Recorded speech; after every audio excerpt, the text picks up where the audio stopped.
Halo teman-teman sekalian, kembali lagi di Ruang Zaki Channel. Di video kali ini gue akan membahas tentang pengantar hukum asuransi.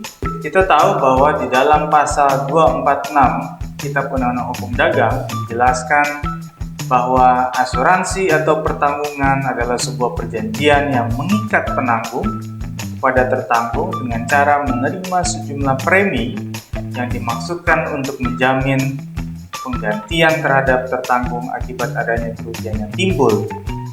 Terjadinya kerusakan atau kehilangan keuntungan yang diharapkan, hal tersebut mungkin akan terjadi akibat terjadinya satu evenement atau peristiwa yang tidak pasti.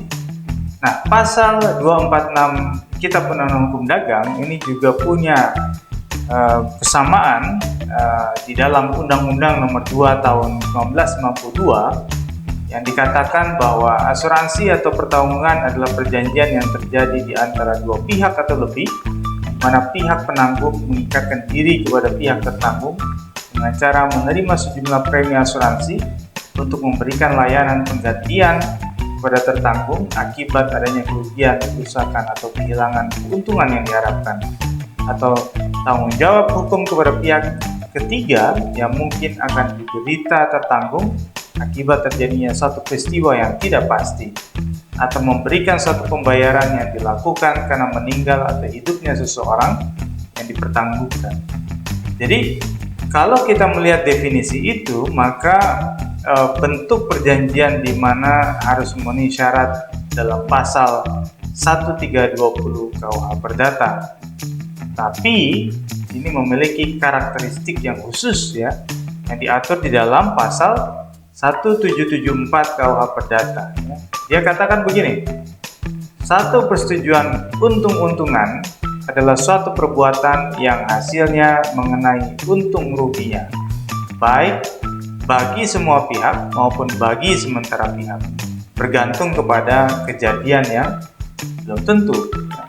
Jadi ketika kita melihat sekarang mulai marak perusahaan asuransi swasta ternama gitu ya, yang kemudian mulai menawarkan berbagai macam perlindungan baik untuk aset, jiwa, kesehatan, yang pada dasarnya asuransi itu ditujukan kepada bentuk perlindungan atau ganti rugi kepada pihak tertanggung karena peristiwa yang belum pasti.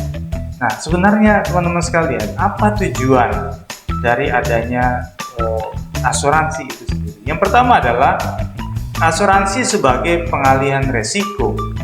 Jadi asuransi itu dimaksudkan untuk menanggung segala macam kerugian yang bisa saja terjadi atas diri tertanggung, sehingga resiko yang akan diderita oleh tertanggung dan keluarga atau ahli warisnya itu menjadi kecil. Dengan membayar sejumlah premi, maka tertanggung telah memindahkan resiko kerugian yang mungkin dideritanya kepada pihak penanggung atau perusahaan asuransi. Nah, dalam hal ini penanggung akan menerima premi dan mengambil alih semua beban resiko yang mungkin akan dialami oleh penanggung. Itu yang pertama. Lalu yang kedua, asuransi sebagai bentuk ganti rugi, ya, di mana hal ini akan dilakukan oleh pihak penanggung jika sewaktu-waktu tertanggung mengalami sejumlah kerugian yang mungkin saja terjadi menerima atau menimpa diri tertanggung. Jadi pada dasarnya kemungkinan bahaya atau kerugian tersebut tidak selalu terjadi dan menimpa tertanggung, atau seringkali kerugian yang terjadi hanya bersifat sebagian dan bukan merupakan kerugian total bagi tertanggung. Lalu berikutnya yang ketiga, tujuan dari asuransi adalah asuransi memiliki fungsi untuk menjadi pembayar santunan. Nah, asuransi sering disebut sebagai asuransi sosial yang bertujuan untuk melindungi masyarakat dari berbagai ancaman kecelakaan yang bisa saja mengakibatkan kematian atau cacat permanen.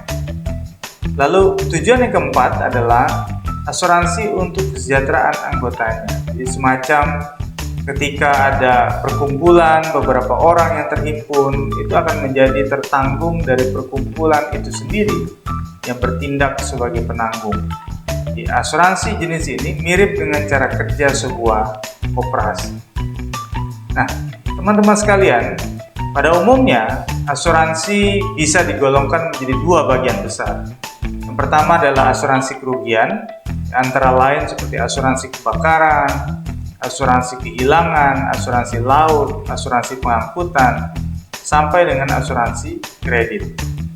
Yang kedua adalah asuransi jiwa.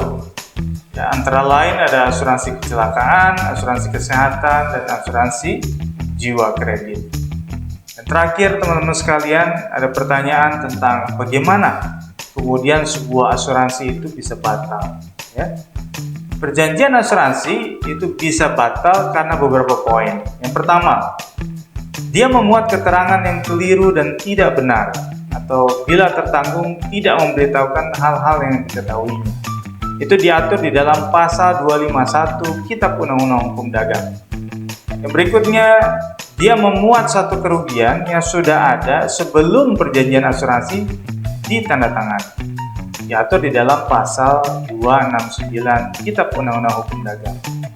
Lalu berikutnya, dia memuat ketentuan bahwa tertanggung dengan pemberitahuan melalui pengadilan membebaskan si penanggung dari segala kewajiban yang akan datang. Diatur di pasal 272 Kitab Undang-Undang Hukum Dagang. Berikutnya adalah terdapat satu penipuan atau kecurangan si tertanggung, pasal 282 Kitab Undang-Undang Hukum Dagang. Lalu yang terakhir adalah apabila objek pertanggungan menurut peraturan perundang-undangan tidak boleh diperdagangkan. Itu diatur di dalam pasal 599 Kitab Undang-Undang Hukum Dagang. Itu tadi teman-teman sekalian, pengantar hukum asuransi, semoga bermanfaat. Jangan lupa follow Instagram gua di @rezaezaki. Jangan lupa untuk subscribe, like, komen, dan share video ini. Sampai ketemu di video-video berikutnya.